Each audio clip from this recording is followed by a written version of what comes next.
Hello, everybody. Hi. Hello. Hello, Big David. Hello, Mary Beth John. Hi. I'm Big David. Hello, Ted. Hello, Michael. Hi, Ted. Hi, Hey. Ted. Hi, John. Lucy. Hello, Joe.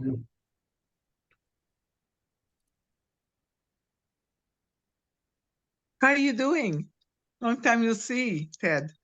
I'm doing well, thank you. Very well, thank you. Oh, That's good. very good to hear. Hi, Alda. No sound, Alda. You're Hi mute. there. We had some trouble getting on tonight. So finally managed. Hey, Joe.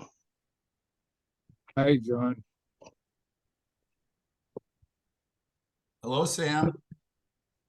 John Pacino. Hello. Hello. And Diana. Oh.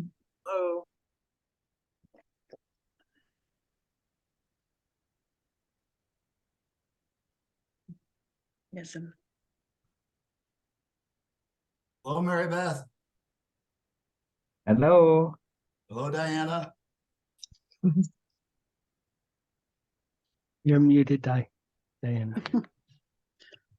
I need to Oh, well, open hello, this. anyhow. Good to see you all. Good to see you too. Thanks, Scott. John Phillips today. Are we all here? John, do you think we should start or should we wait? Oh, there's Katya. I think once we get to 12, we've got a quorum here. Okay.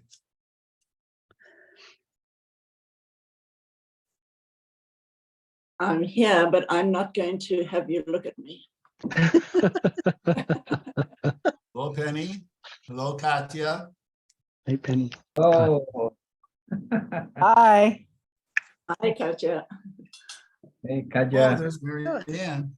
There we John, are. we have too many. Okay, who do you want me to kick off here? Yeah. Me. Me. Okay. So I think this might be it. So thank you all for letting me facilitate tonight. It's a real honor. And what I'm going to do, I'm going to start out with just a brief quote from the course. Then I'm going to talk a little bit. I'm going to give another longer quote from the course. And then we're going to do an exercise. Okay? Now I'll tell you why. One of the things I love about this room and this group is how all of you speak in your own voice when telling your own stories. You speak in the colloquial, and I think that's very sincere and authentic, and it's inspiring to me. I also assume if you're anything like me and my friends and other groups, it's always time for a reboot. And from that, I go to this quote from Workbook Lesson 234, where it says, I will be honest with myself today. I will not think that I already know what must remain beyond my present grasp. I will not think I understand the whole from bits of my perception, which are all that I can see. Today, I recognize that this is so. And that is a reason, I think, always to have a reboot, because I find in my own life that I always need more humility. Now, the word humility, as you know, probably comes from the Latin word humus, which means dirt or earth.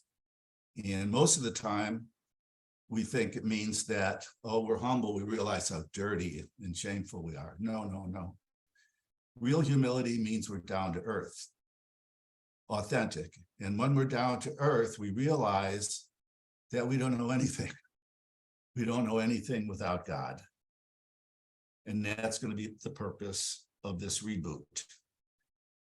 Now, a lot of us are so familiar with the course, and this is true of me and many of the spiritualities that I've studied.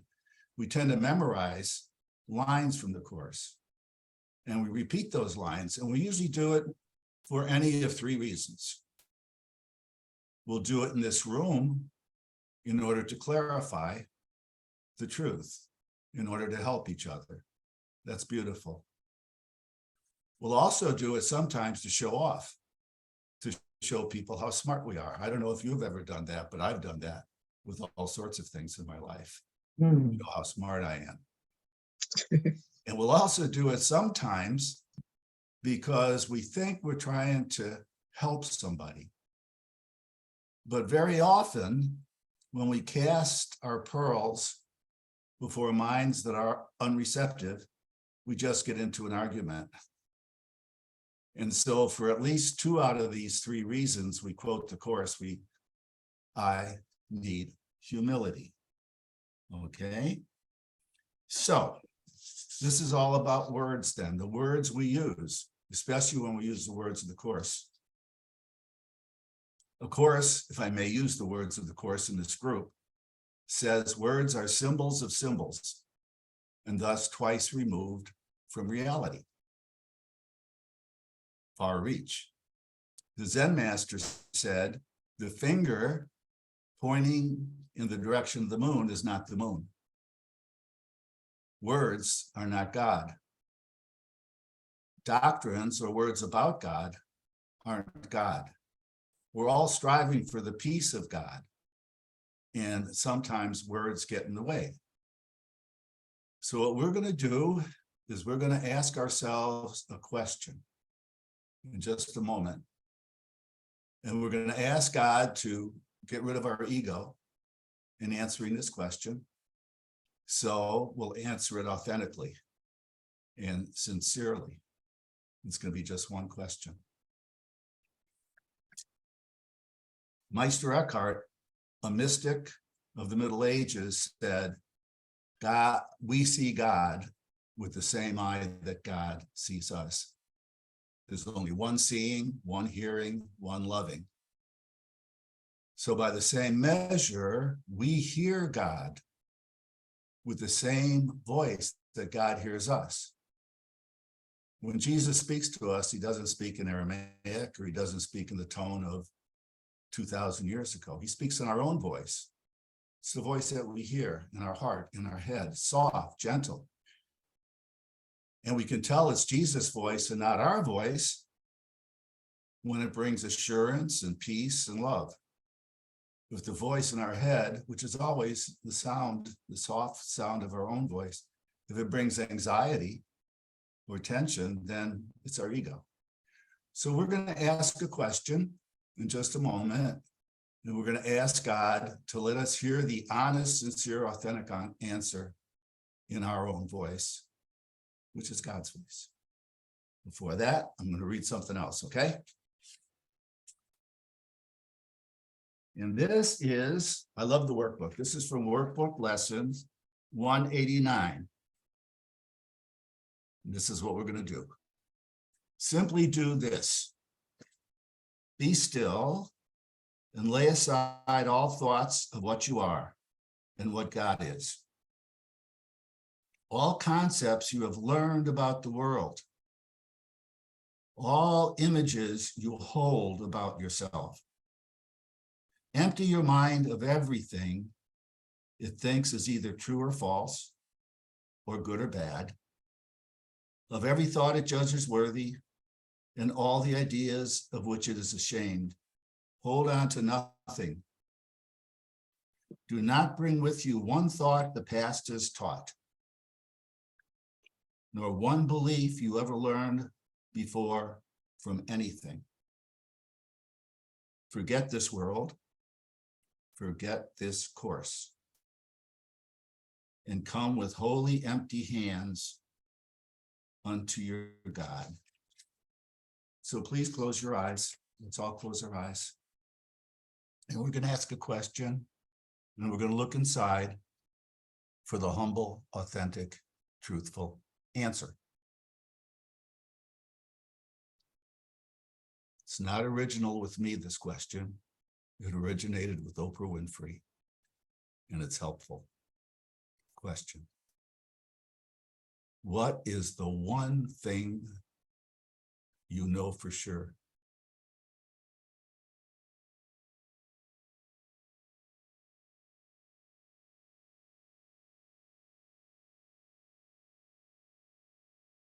not something you believe in.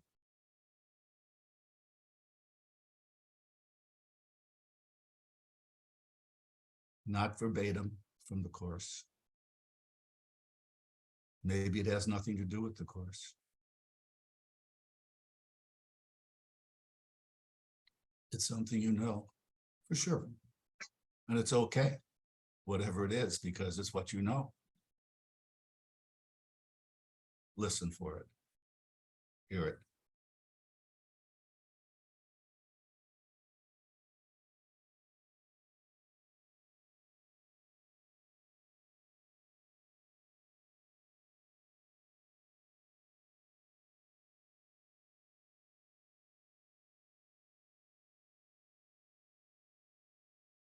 Yes. You know it. We don't need any more time. We can open our eyes. Okay? I hope that wasn't too weird. Hello, Dari. Dari. Okay, would anybody like to volunteer the one thing they know for sure and talk about it a little bit?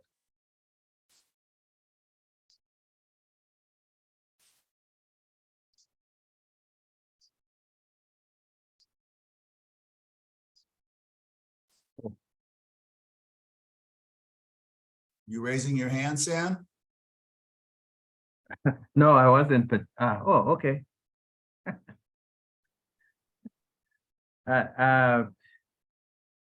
It didn't take me long to figure out what I know, and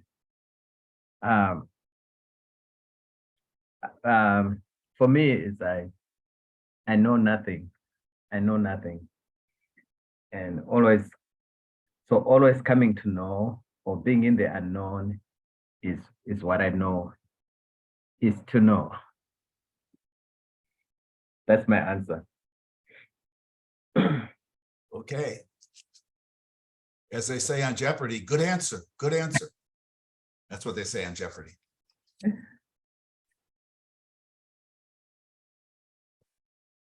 I get to go last. Who's next? You know, I got snatches of your lead in. I had trouble logging in, but the essence of it, you know, I can't help but think how I keep going back to the simplicity of I know that I am one with God. And it's so different from, I don't know, what I was taught in the Christian, so-called Christian way of upbringing. I always felt that I was not capable of God's love. And through the course, I know that we all are, and what a blessing. Thank you. Don? When do you suppose, when do you think you first came to that realization that you're one with God?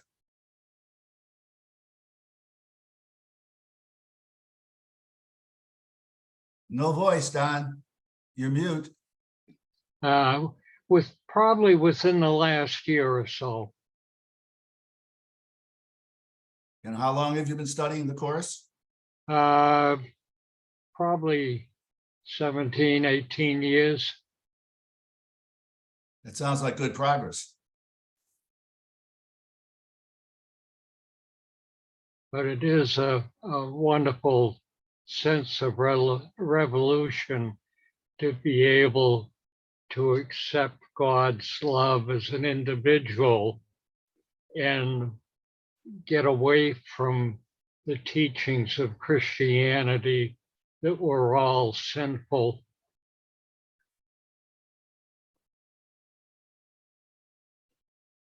Thank you, Don.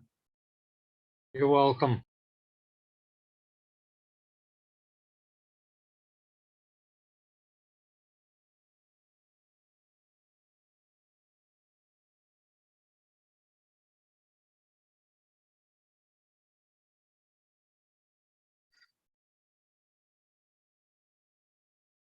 I can go.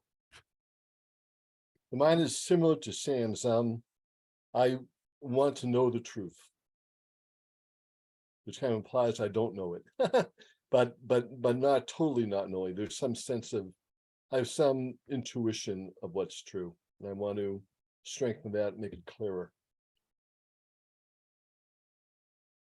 You think you had that intuition, David, even when you were a kid?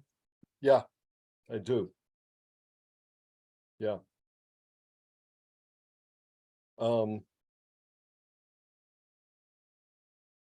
Yeah, I was very confused about my identity, who I was when I was as a child. And that kind of led me to that question. Who am I? Would you say your whole life, one way or another, you know, through the different stages of childhood, adolescence, and young adulthood, and Yeah, all yeah. that was I a mean, I search? think this led me to spiritual work, and spiritual work that I found my answer for it, or an approach to finding the answer, put it that way. Mhm. You think it's okay that you don't know everything, or that you Oh, don't yeah. even know the course? I think it's good. I think it'd be boring if you did. I think it's more fun not knowing and discovering and getting closer.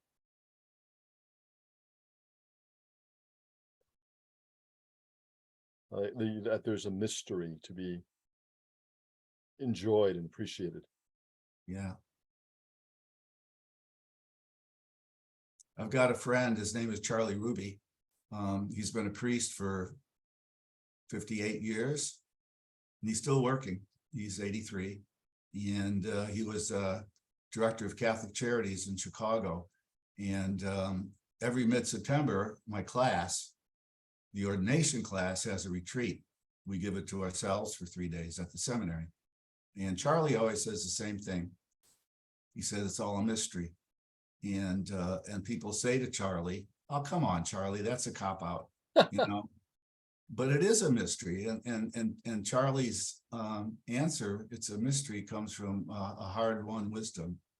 And so I don't think that's a bad word, David. I think it's great.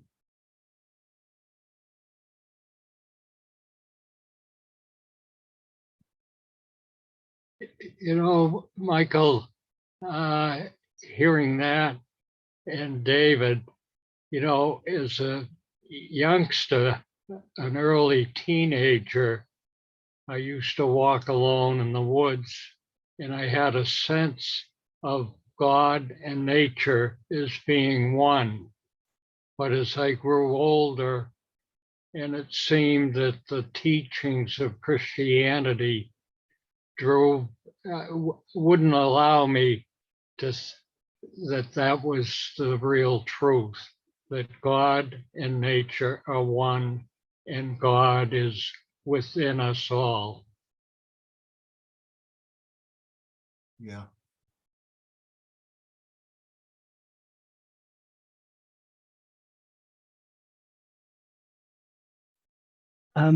I think I want to say, Michael, that it's kind of along the same lines, but as I don't know, but there is a plan. There is one who knows everything and what's the best for everything. And it's not me, it's not me, but I know that there is a plan for everything. I don't know if that makes sense. And I don't have to know the details, is it? And kind of a strain of that same thought is something I thought for a very long time, that is more like an algorithm for problem solving, that it's never just one thing. I mean, you think you got the answer on something, and you kind of dig into that, and then you solve that problem, and then you realize, okay, there's this other problem. There's always this other thing that you weren't looking for, and you didn't quite solve it because there's always just this other thing. And and I think that's held me well for most of my like programming, debugging, and stuff like that. Approach to problem solving. But it's kind of more generalized as there is somebody who knows the whole thing, and I don't know yet. But if I'm quiet, I can come to that as well. That there is a plan for everything. That's it. Thank you, John.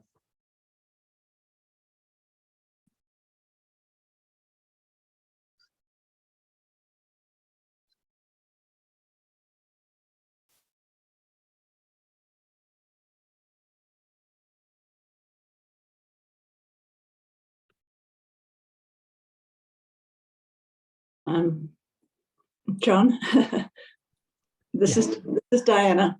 Yes. You can hear me, right? Yes, we can.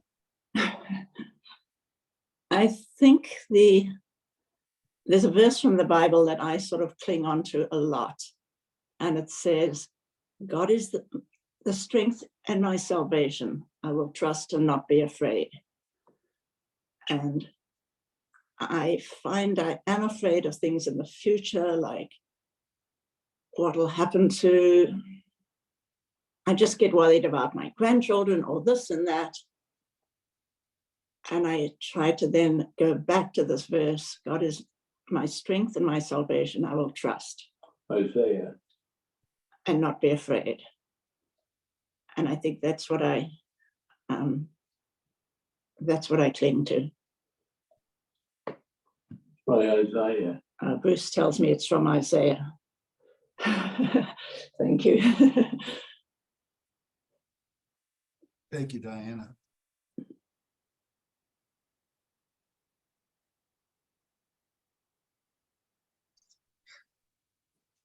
For myself, I feel that what I know for sure is that the universe is made out of love, is the fabric of love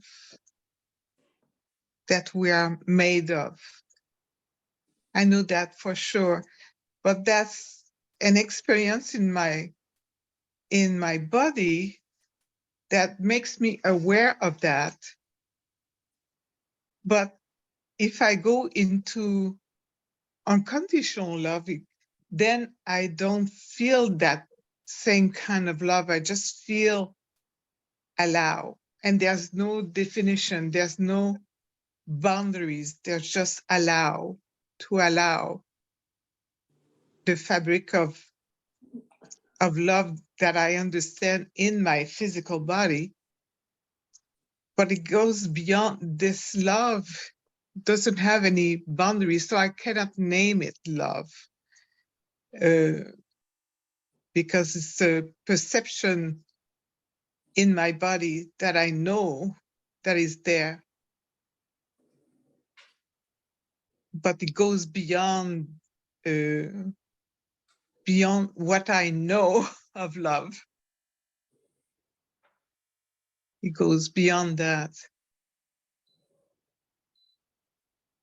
The fabric of everything. Yeah. I love the way you explained that, Lucy. Have you had that in your body and in your heart for a long time? Yes. I had an experience of love as a teenager. And I had the experience of the encompassing everything as when I was 45 or so, like that. So it's been a few years that I bring those two together, but it's just what I feel of love is transforming or transcending I'm not sure because it doesn't have any definition, so I cannot name it. I cannot. It has all the names to it. It has everything in it because it allows everything. Yeah. Yeah, that's a beautiful example of how words are symbols of symbols and twice removed from the reality. You know the reality, but there are no words. Yeah. So I just have a concept in my head of blackness. Everything is dark because there's no definition, but in that darkness, everything is alive. Everything is there. Everything is there. Without words, without definition, without those boundaries, because everything is there. We are there. We're it. Thank you.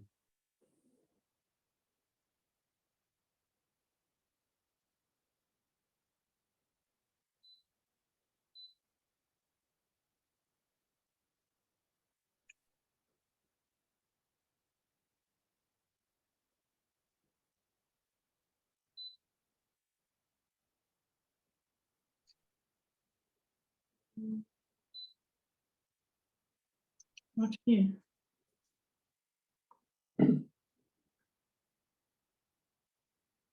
Michael?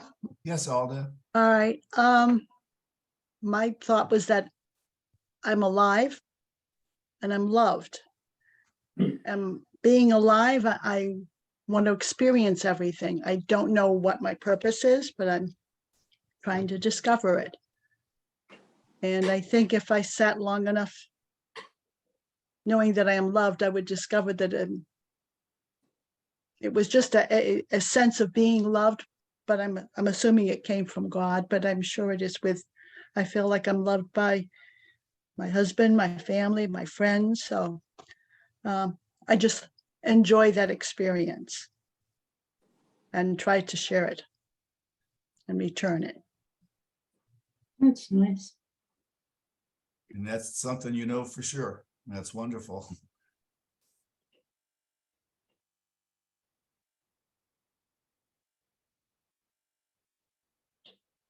Michael, Hi, Marianne.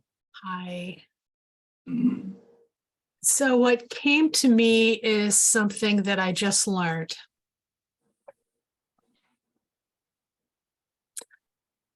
Friends of ours who have been friends for 38 years visited us this weekend.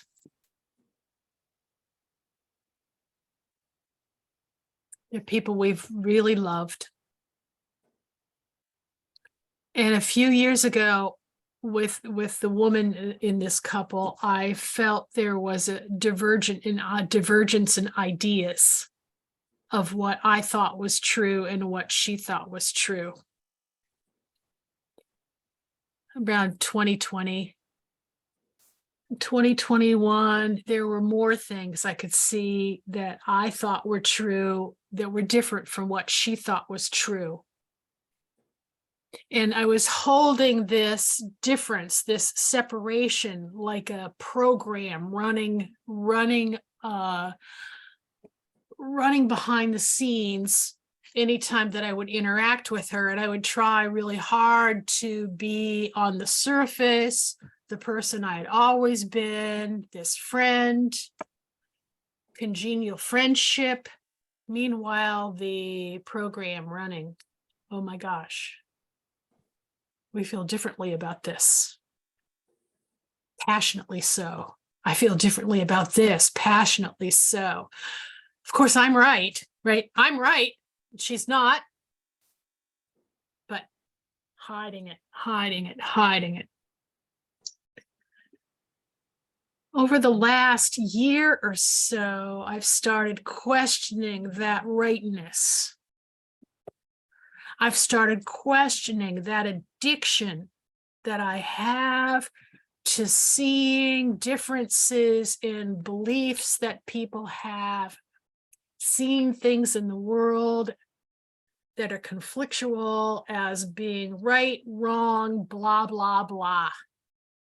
And realizing that it was a true addiction I had to seeing things that way.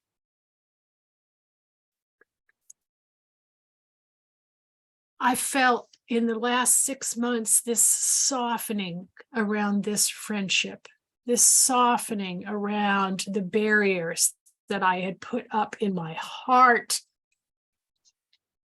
between myself and my friend, and the genuineness of our caring for one another. I felt it start to soften. I felt the edges of it start to dissolve a little bit. And then finally, getting together on Saturday, all I felt was the love and enjoyment of us being together and being friends after so many years. And I truly had a wonderful time. After our friends left, I was talking with my husband, Dana, and I told him how I was feeling so much more open. My heart was so much more open, and I was feeling more comfortable. And I said, but there's still these differences. And he said to me, Mary Ann, none of that matters. All that matters is love. And those words went right into me.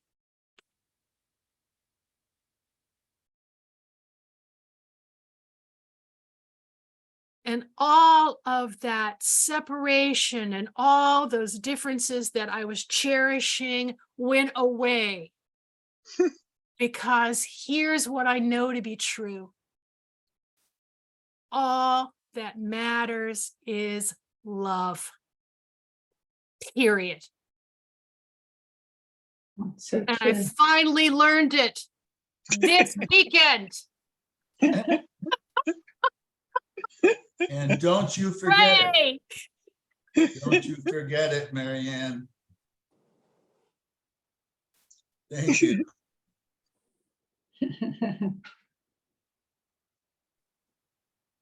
Thank you, Mary Ann.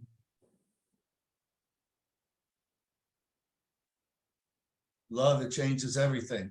That's a line from an Andrew Lloyd Webber song, I think, from the musical Aspects of Love. I think it's from that song. Or is it from Jacques Brel? Mary Beth? I'm not sure. It could be from Jacques Brel. Yeah. From who? Jacques Brel. Oh, it's the Jacques Brel song at I the end. think so. Yeah. Love changes everything. Yeah. Okay, yeah. Thanks, Mary Ann. I do know the song, but I know you do. I don't know. I don't know anything else. You only know that song? Well, what do you know for sure, Mary Beth?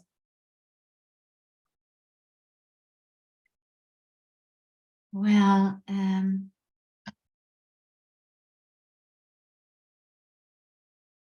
so I confess that Michael asked me this question quite a while ago. And at the time I said, I don't know anything. I don't know anything for sure, for certain. I don't know in the sense, in the substance of the idea and the meaning that I've given to knowing. But as I listen, this is going to make me weep. As I listen to us all, and as I listen inside myself, I keep hearing, I will not betray my heart. I will not betray my heart, which knows love. And so much more than love, I know that I have heard the voice for love, that I have been loved by and in relationship with the beloved. And for all of these years, I am only now completing, rewriting, and being ready to release some of the experiences and revelations, which are experiences of God revealing itself in me, as me, through me, with me. And for too long, I have used the humble pie thing, right? The humility thing to say, oh, this is, this is a chick book. This is just a special relationship. This is just, no longer do that and live in truth. And so I know love. And it's not an intellectual knowledge. It is, as Lucy said so well, and even as Marianne said so beautifully and so inspiring, that this love is life, right? And it is the love of my life. That it is not an intellectual idea, that it cannot be grasped anywhere, that it can only be extended, expressed, received, and given. And even that cannot be, as Lucy said, described. And yet the evidence of that love has been so clearly made manifest to me through countless miracles, countless experiences, which if I did not write them down, I would forget and say, oh, I don't know. I don't know if I should trust this. I don't know if I should talk about this. I don't know if I have connection really with God. I don't know if what God's saying to me is true. I will not betray my heart. My heart knows. And I love the life in me, the heart in me that knows and is willing to say so.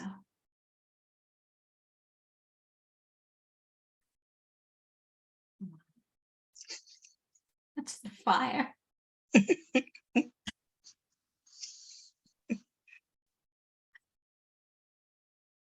Thank you, Mary Beth. Yeah. Thank you for the question. And thanks to all of you who dare to answer the question. And I'd like to hear from those of you who are quiet, who think they have nothing to say.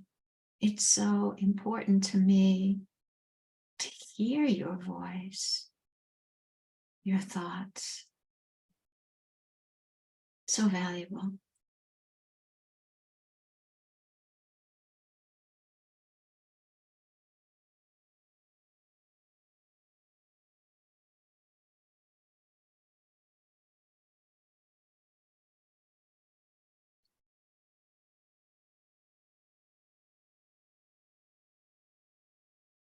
All right, I'll share. So I've been inspired by Mary Beth. You inspired me, as did Diana. I'm sorry. Second here.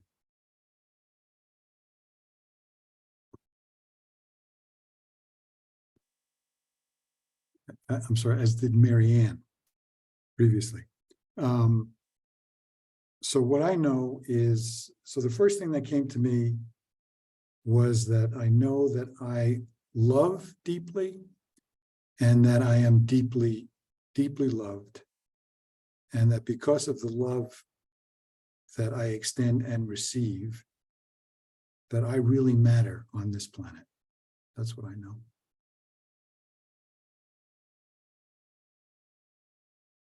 Well put, Ted. Succinct.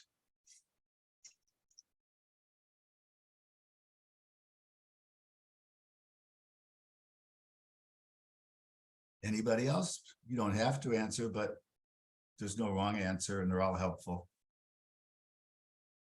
Well, I will go next then. what I know for sure is I am not alone. And I spent a lot of my life feeling lonely. And I always had faith in God. I went to church every Sunday, and I was sure he was there, but I wasn't sure that I was good enough, or that the way I was taught is that I was to be punished for all of my sins, and Lord knows that I had a lot of sins. So that was all part of it. But since I've been studying the course, I feel that connection. I feel oneness with God, and I know he's always there. He's given me Holy Spirit to guide me, and Jesus, obviously, for everything. So it's wonderful. I grew up in a family of 9 children, and I felt lonely most of the time. I know that sounds ridiculous, but that's the way. And I don't feel lonely anymore. So I guess that's all I have to say. That's plenty, Penny. Thank you. May we all feel that way.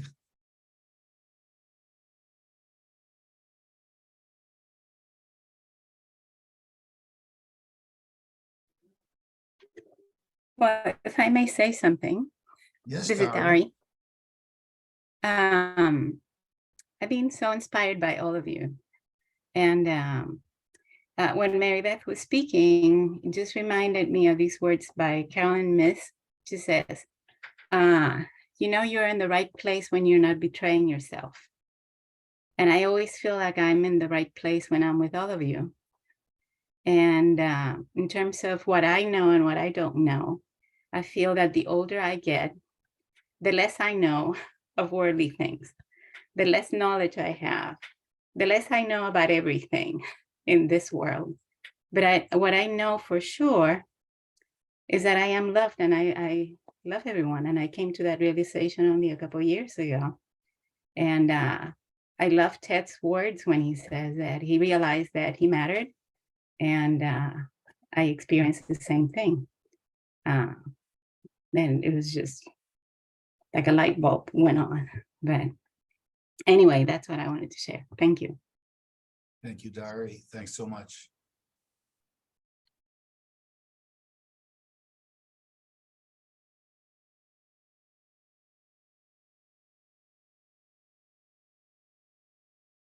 Got you, Joe. Anything?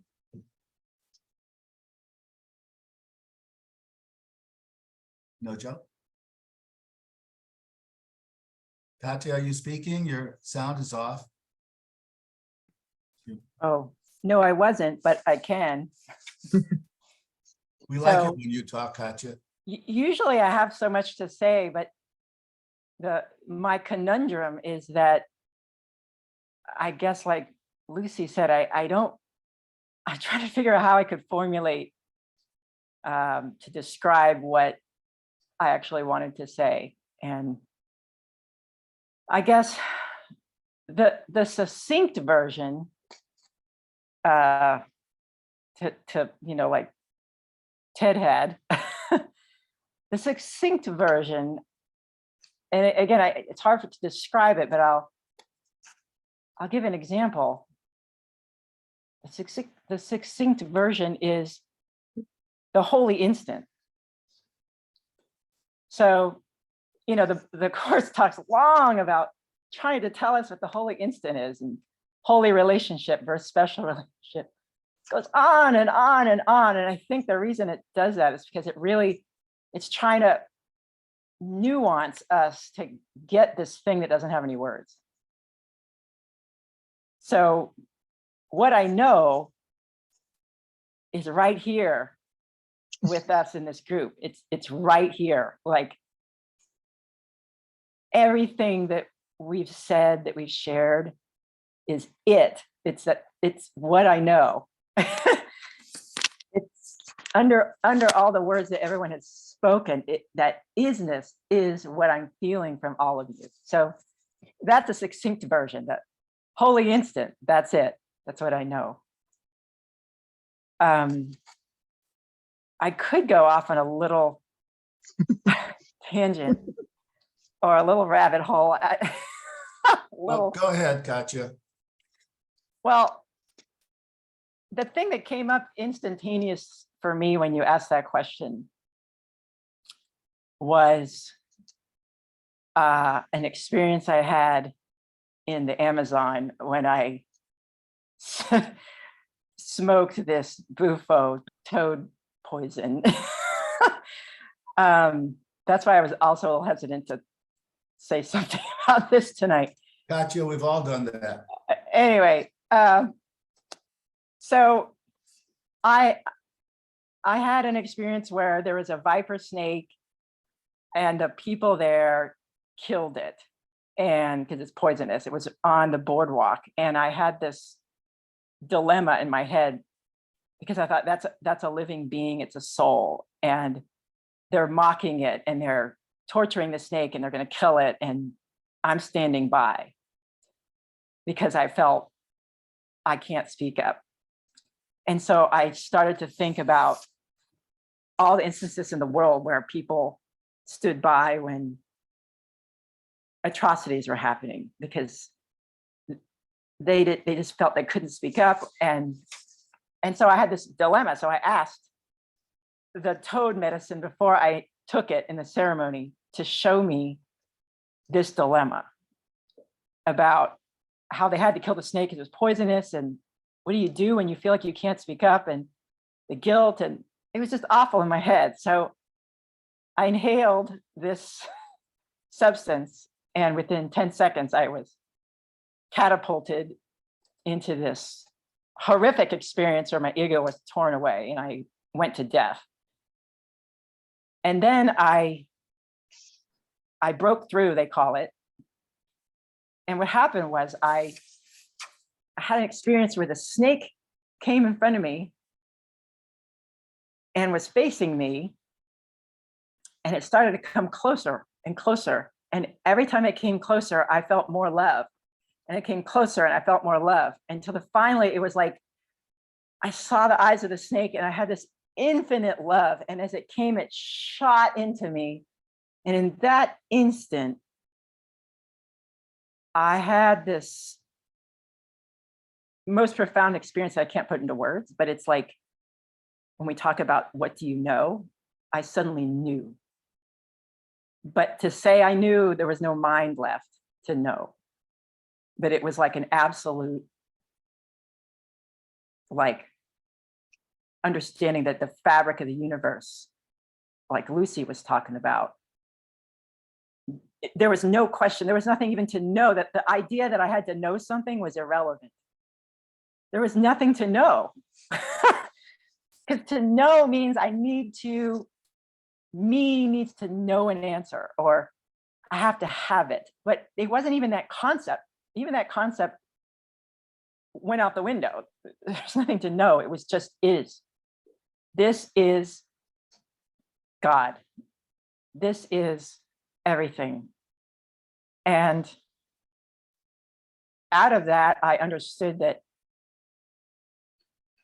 like the rest, some of you said, Sam and David, this idea of it's a mystery. That's because the creative mind that's out here having this experience on top of the fabric of love is always creating. And so it has to be the unknown.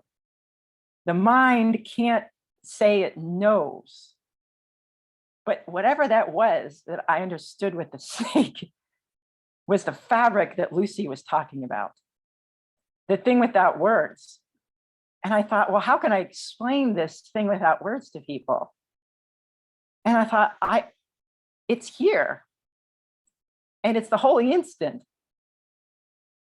It's that when you, like Michael, when you said you bought those hot dogs at the ballpark for those people, I know this sounds ridiculous.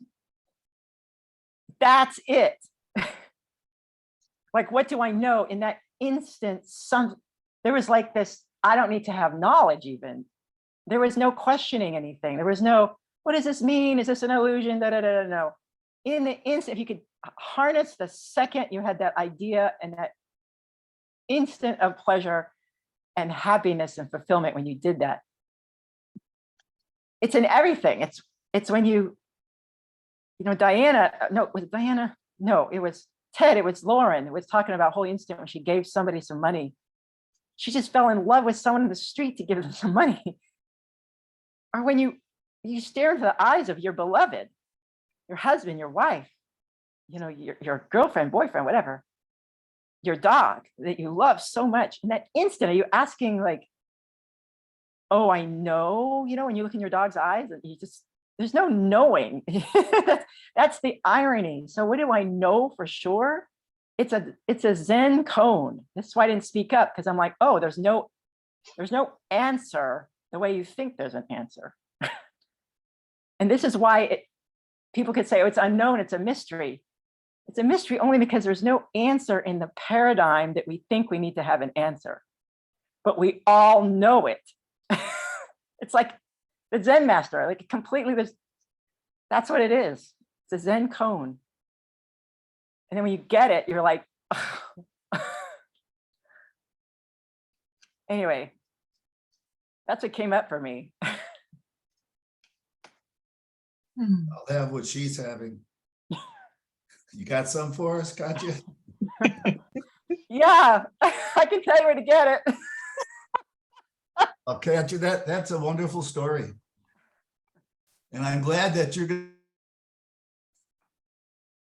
to remember me the rest of my life for buying a couple of hot dogs. I'm really glad. Oh, no, You always bring that up. I love that. Thanks. Anybody who hasn't spoken would like to?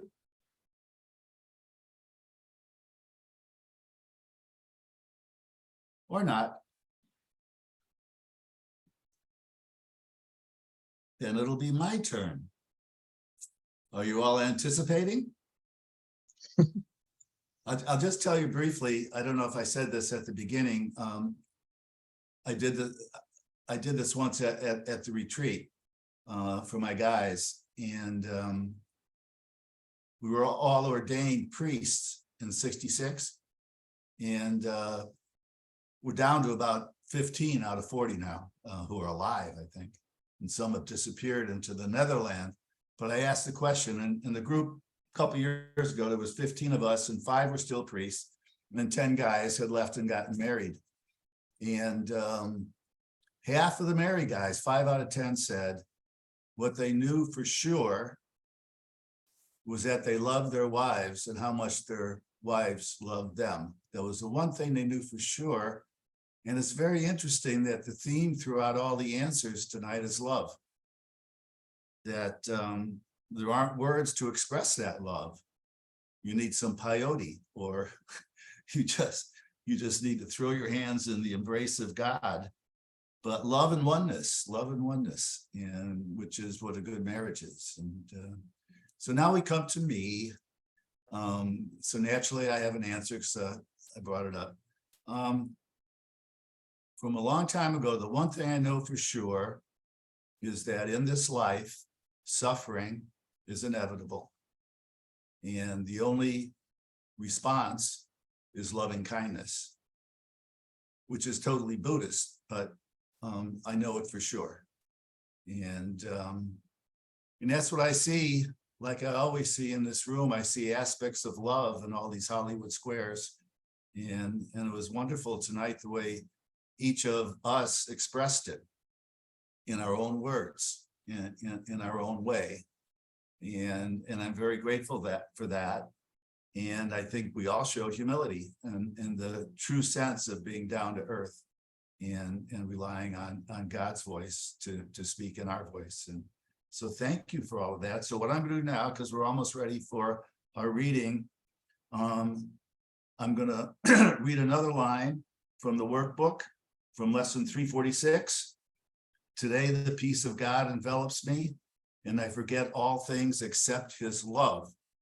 So let's just close our eyes, just a sentence or two, and I'm going to maybe say a few things. Let's close our eyes and pray.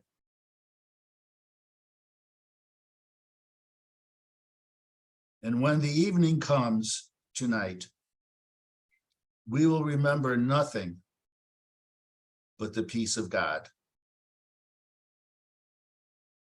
For we will learn today what peace is ours when we forget all things except his love.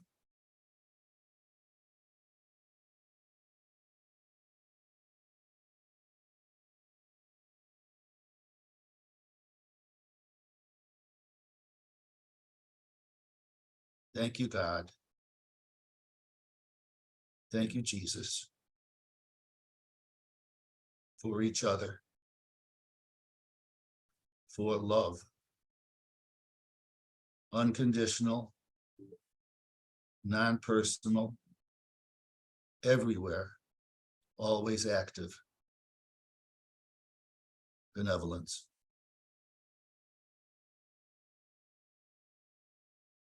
Bring us your love.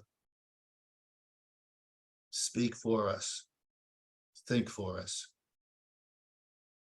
Be us. Amen. Okay. Thanks, everybody. That was really inspiring. So, John, I think you sent us all the thing that we're going to read tonight. I gotta see if I can find it so I can tell everybody. If I remember correctly, John. I just put it in the chat too. Oh, where? If Under you go chat? up in chat, yep. All right, there we go. One last thing. Columbo. One more thing. No, one more thing. Another crazy idea. Okay, you ready for a crazy idea? How about, John is leading the meeting last night. I talked to him about this. Just so we, follow through on this and get used to having God speak to us in our own voice and our speaking in God's voice. Anybody who wants to this week, don't have to, anybody who wants to, why don't you write a little free verse poem on the one thing you know for sure, in your own words. Doesn't have to rhyme. Be 2 lines or a lot of lines. Just sit down at your computer with a pencil and write a poem like E.E. Cummings. Okay? And then if you feel like it, if you have the courage or whatever, read it next week. Okay? Or not. Okay, John, you take it from here. Okay, so we're in chapter 21, section 9 now in the old edition, the inner shift, paragraph 85. It's the start of that section. Are thoughts then dangerous to bodies? Yes. And I have the page numbers there for the various editions.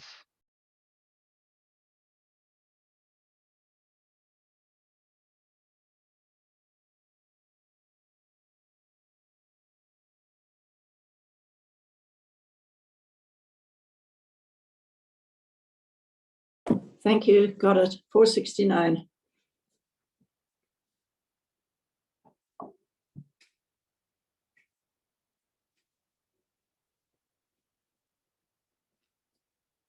Do you have your GM problems? Yeah.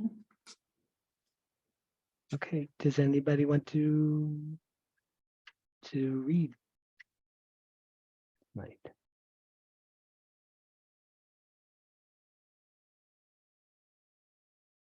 I'll read.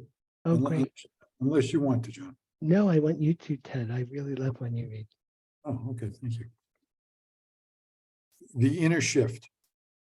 Are thoughts then dangerous? To bodies, yes.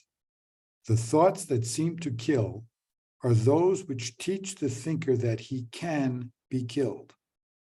And so he dies because of what he learned. He goes from life to death. The final proof, he valued the inconstant more than constancy. Surely he thought he wanted happiness, yet he did not desire it because it was the truth and therefore must be constant. The constancy of joy is a condition quite alien to your understanding. Yet if you could even imagine what it must be, you would desire it, although you understand it not. The constancy of happiness has no exceptions, no change of any kind. It is unshakable. It is unshakable, as is the love of God for his creation. Sure in its vision as its creator is in what he knows. It looks on everything and sees it is the same. It sees not the ephemeral, for it desires that everything be like itself and sees it so. Nothing has power to confound its constancy because its own desire cannot be shaken. It comes as surely unto those who see the final question is necessary to the rest, as peace must come to those who choose to heal and not to judge. Reason will tell you that you cannot ask for happiness inconstantly. For if what you desire you receive, and happiness is constant, then you need ask for it but once to have it always. And if you do not have it always, being what it is, you did not ask for it. For no one fails to ask for his desire of something he believes holds out some promise of the power of giving it. He may be wrong in what he asks, where and of what. Yet he will ask because desire is a request, an asking for, and made by one whom God himself will never fail to answer. God has already given him all that he really wants, yet what he is uncertain of, God cannot give, for he does not desire it while he remains uncertain, and God's giving must be incomplete unless it is received. You who complete God's will and are his happiness, whose will is powerful as his, a power that is not lost in your illusions, think carefully why it should be you have not yet decided how you would answer the final question. Your answer to the others has made it possible to help you be but partially insane. And yet it is the final one that really asks if you are willing to be wholly sane. What is the holy instant but God's appeal to you to recognize what he has given you? Here is the great appeal to reason, the awareness of what is always there to see, the happiness that could be always yours. Here is the constant peace you could experience forever. Here is what denial has denied revealed to you. For here the final question is already answered, and what you ask for given. Here is the future now, for time is powerless because of your desire for what will never change. For you have asked that nothing stand between the holiness of your relationship and your awareness of its holiness. Wow. Thank you, Ted. Thank you, Ted. How about, here is the constant peace you could experience forever. Could you tell us the paragraph where you're looking? Oh, I'm sorry, Mary Beth, it's the last The one. very last paragraph. Okay, Yeah. thank you. It's number 4 line. Here is, no, it's number 3. No, well, do 2 and 3, please. Here is the great appeal to reason, the awareness of what is always there to see, the happiness that could be always yours. Here is a constant peace you could experience forever. Can anybody shed light on the little willingness, a little bit of willingness in that? Because the Course is always telling us that it's right there for the knowing, for the awareness. All you need is a little bit of willingness. Well, the Course gives the example of way back when Helen first got the writing, that she and her colleague were fed up with the bickering in their department at Columbia University Medical School, and they wished they could do something about it. And that desire was the little willingness that triggered the course coming. Yeah.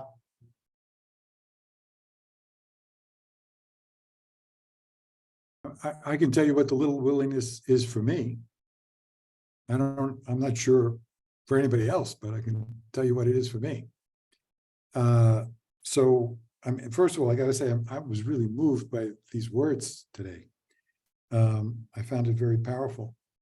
The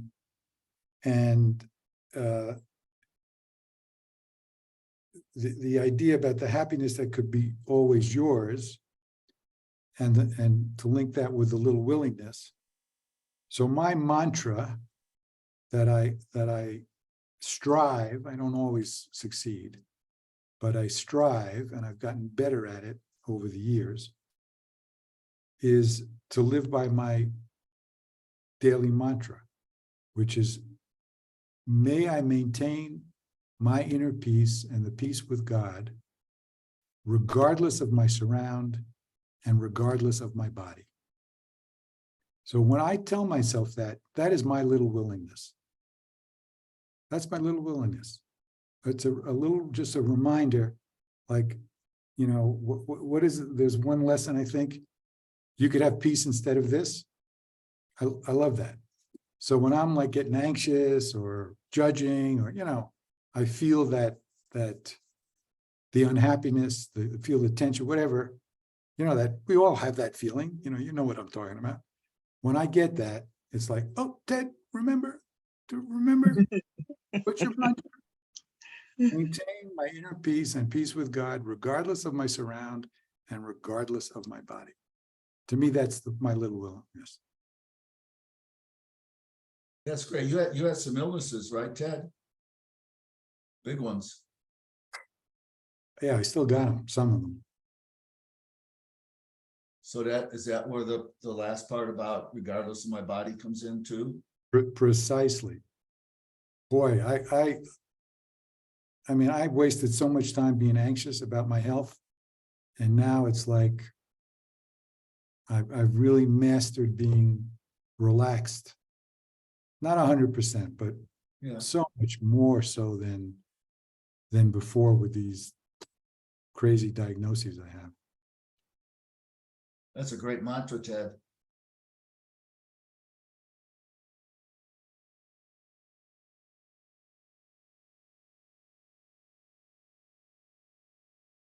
Any other thoughts on that, about the happiness that it's just right here for the willingness?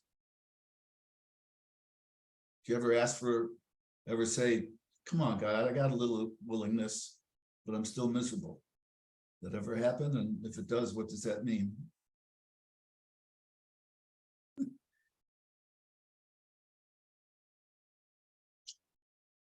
You know, along those lines, Michael, paragraph 87, Yeah. the consistency of happiness has no exceptions, no change of any kind. It is unshakable, as is the love of God for his creation. And then, you know, when I saw the last sentence in that paragraph, let me see if I can find it. It's consistency because its own desire cannot be shaken. It comes as surely under those who see the final question is necessary to the rest, as peace must come to those who choose to heal and not to judge. And, you know, I don't think I started to let the love of God in until I stopped judging and comparing. And then I learned to accept others just as they were as God presented them to me. And I learned to listen and learned where they were coming from.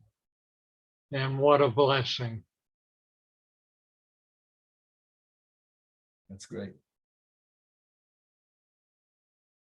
I can say a little something about willingness as I experienced going through the lessons of the Course, and I experienced the paradoxes of what Jesus says in one part of the Course and then later something which seems different in another part of the Course. But as we begin the lessons and as we begin the text, he invites us into what he calls the little willingness, which is the beginning, the very beginning of what is the development of trust in these words.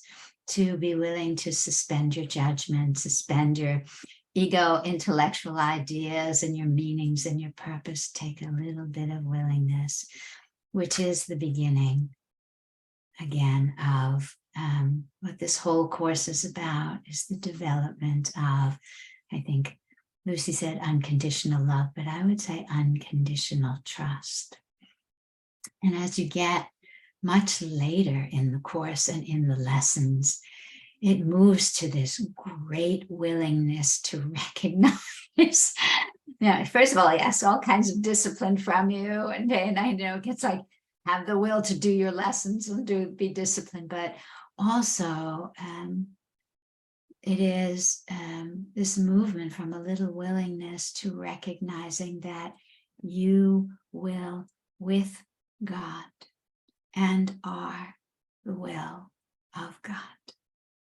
And it's a big leap from this, just like, okay, I'll suspend my judgments, to this joining, right, of this little willingness with the will of God, which literally you are. Thanks, Mary Beth. Another experience that happened to me with the this willingness to live this unconditional love, or to feel the unconditional love, then everything that is you're walking into, that you're meeting with your touch, your eyes, your ears, whatever sense you have, it knows me. And I know it. It creates a relationship of saying hello to the whole humanity, the whole mineral, animal kingdom, vegetal kingdom, because it's all made out of fabric, the same fabric, that it knows me. It's very dear.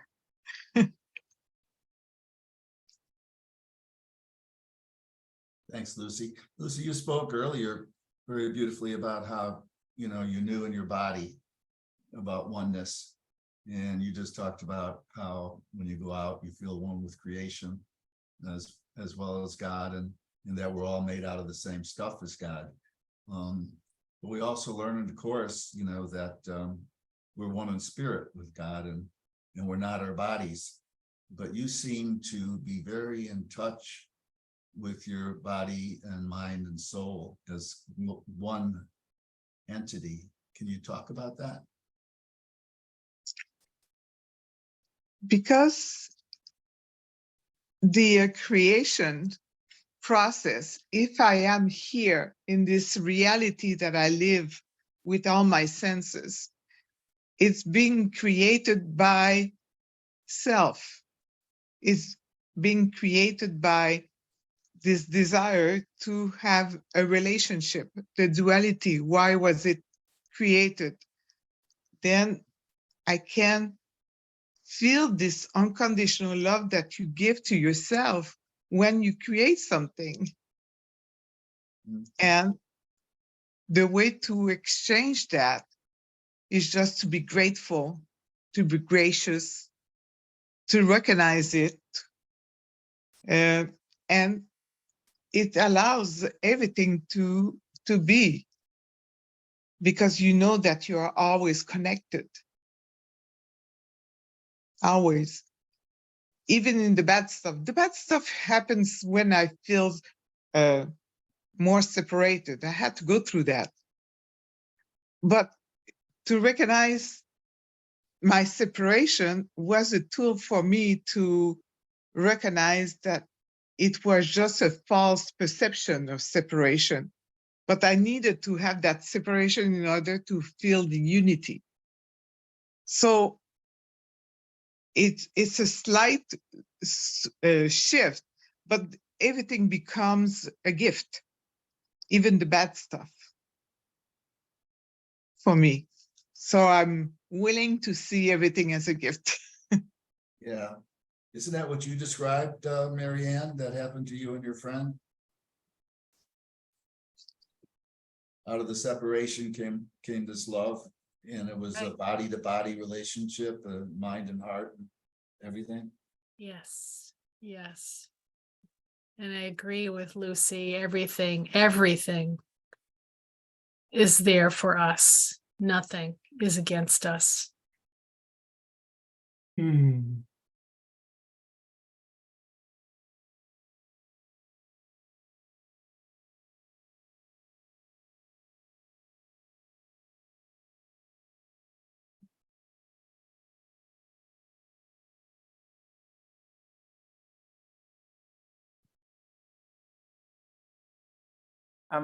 I kind of see the body as like a neutral tool in the service of whatever our mind and our thoughts are. So it's like a hammer can be used to pull up some boards and destroy something and tear it down, or the hammer can be used to hammer in a nail and build a house.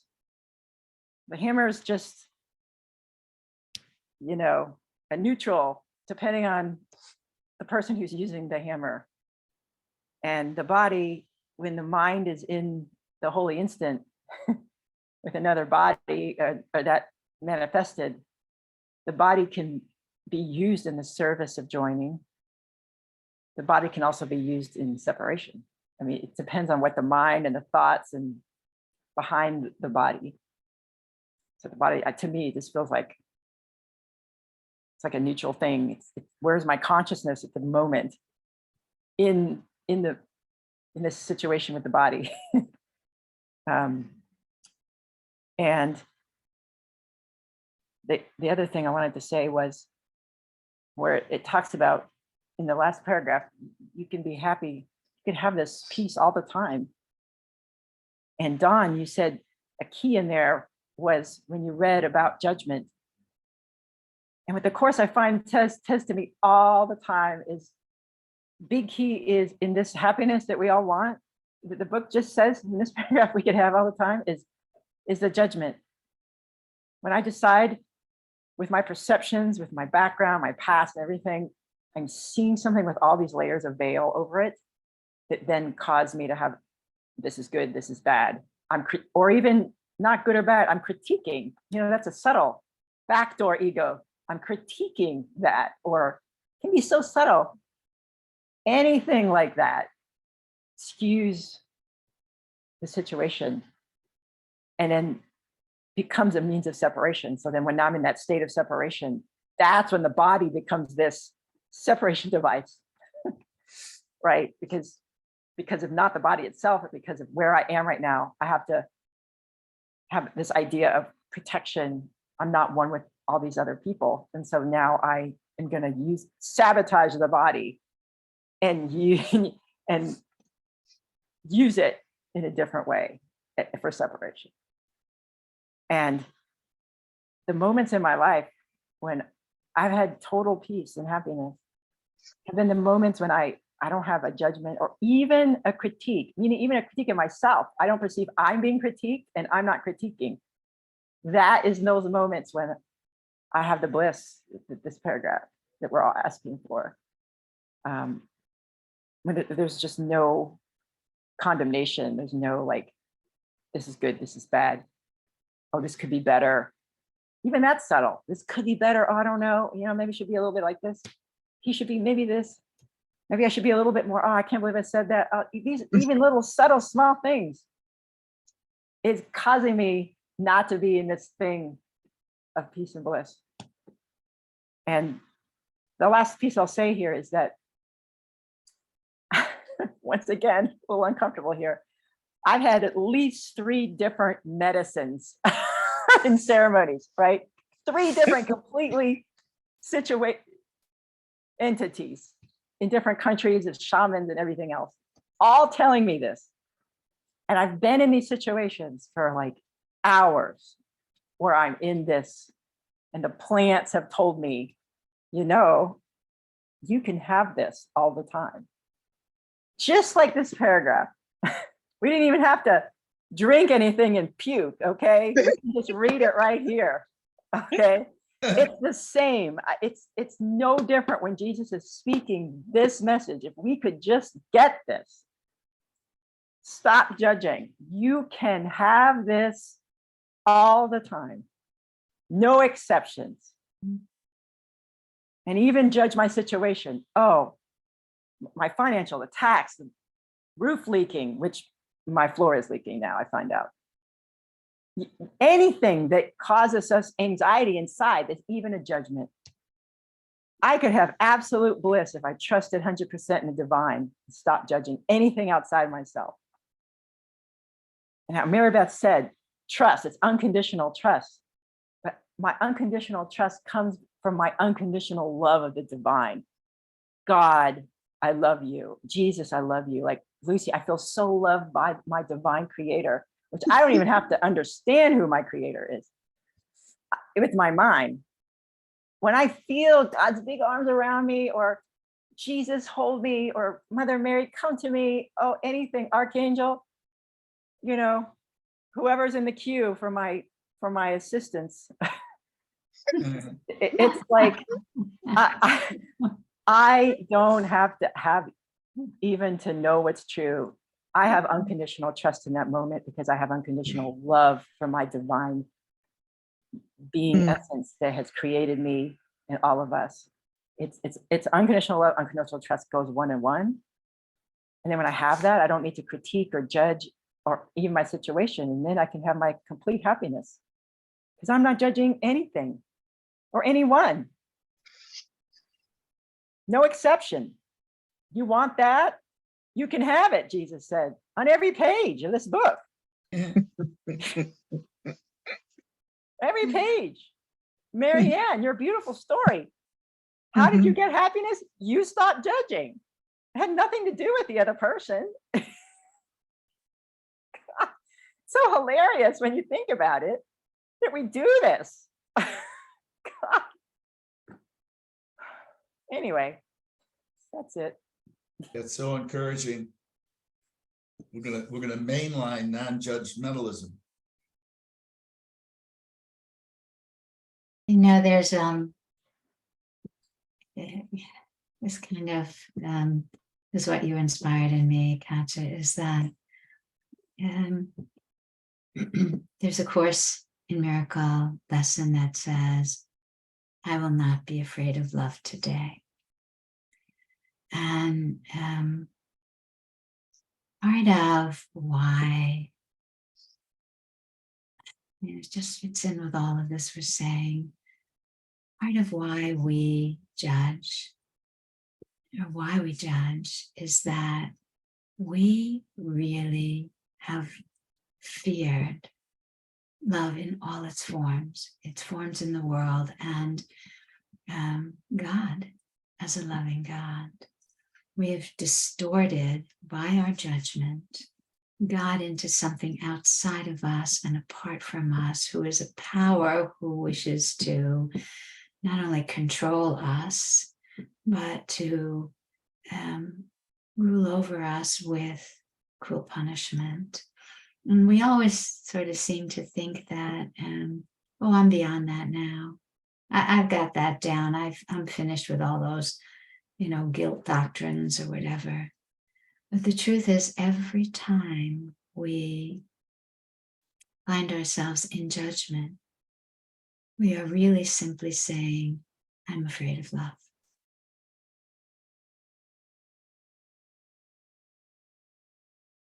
Thank you. Well, guys, children, friends, it's 9 o'clock. Any last minute comments or? I have an announcement, but I only have 8:55 on my clock, Oh, okay. which is okay. Because I'm baking cakes for tomorrow, and I will make my announcement about Make it that. tonight. Make it tonight. Yeah, Um, make um, it. Mary So I Beth, have a little story to share if. go ahead. There's time. Yeah, and it's related to our discussions earlier about love. And the other thought I had after I shared what I shared is the other thing I know is that love extends itself. And I have an example from my week that I'd like to share because for me, it was instructive. So last Friday, I came down with some symptoms and I immediately called my doctor here in Mexico where I live. And through her secretary, made an appointment for Tuesday. But then over the weekend, I realized there's no point in seeing my doctor on Tuesday without getting some tests. So on Monday, I went for the tests. And Monday, I called her secretary and said, I'm going to have to cancel the appointment because I don't think the test results are going to be back before my 12:30 appointment with the doctor. So she said, yeah, that makes sense. So call me when you get the test results. So I'm sitting at my computer on Tuesday at 12 noon, actually more like 10 after 12. And I see the email thing, tells you that you got an email and the test results show up. So one of the things I love about medical care in Mexico is all the doctors give you their cell phone number. Oh, wow. Okay. So I used a WhatsApp message to my doctor directly to her. I did the recording thing, so you could talk into it. And I said, I made a 12:30 appointment with you last week, but the test results, I didn't think they would be in. I just got them. Are you still free? Do you still have that time available at 12:30? So immediately she writes back. Immediately.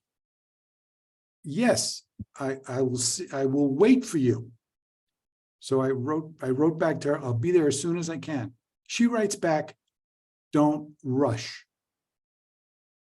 Don't hurry. So I get there, I'm a little late. She's fine. I see her. So I was the recipient of her love. Okay. And then later that day, I got a call from a client who wanted to see me, but the only time they could see me was 4:30 in the afternoon. I do not like to work at 4:30 in the afternoon. I'm working part-time, but I thought, I can do this. I can extend love the same way my doctor extended love to me. I said, sure, I'll see you at 4:30. So that's my story. Love extends itself.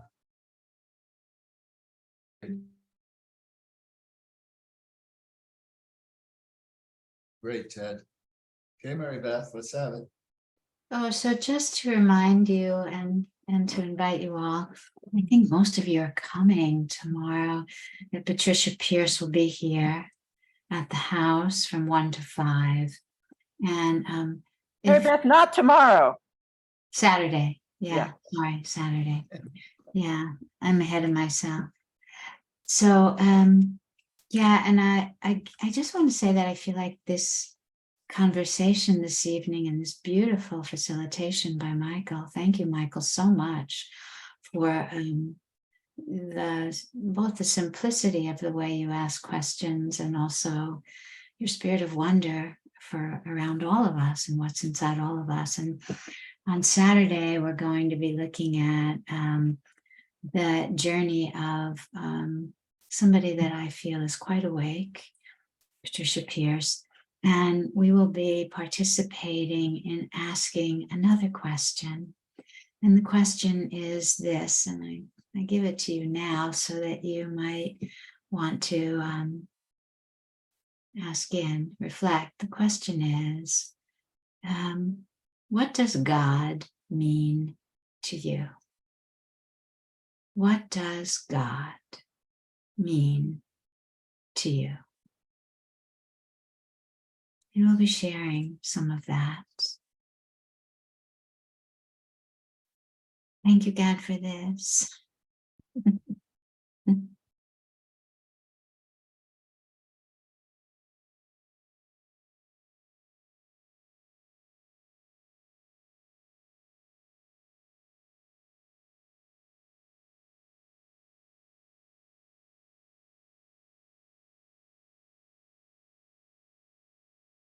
So I think we're complete, Michael.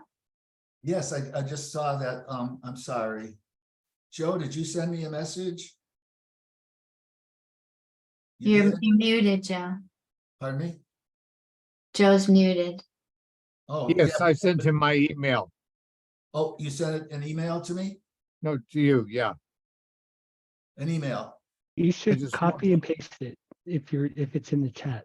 So Is that you it don't here lose on it. the right side? I'm not good at this, Joe. There's a chat button at the bottom. Oh, that's where I'm sorry, y'all, for holding you up. Yep, that's fine. Oh, I had a quick request. Ted, can you send us an email with your mantra in it? The one you told us? Can you maybe send it to Mary Beth and she can send it out, or send it, you can send it to me or whatever. I really enjoy your mantra. Yes, I can do that. So if you could do that, thanks. Looking for Joe. I'm sorry. Well, thank you, everybody. Joe, I'm not finding it. I hope that's okay. Thank you, Michael. My uncle's Thank you, great Michael. poems. Yeah. Thanks, My Michael. uncle- Good night, everybody. Thank you. All right, I'm sorry. night. Thank you, Joe. Thank you. Yeah, Good night, everybody. I'll send them to you if you give- Okay. yeah, send me an email. Good night, everybody. Good Thank you. night. Good night. Thank you all.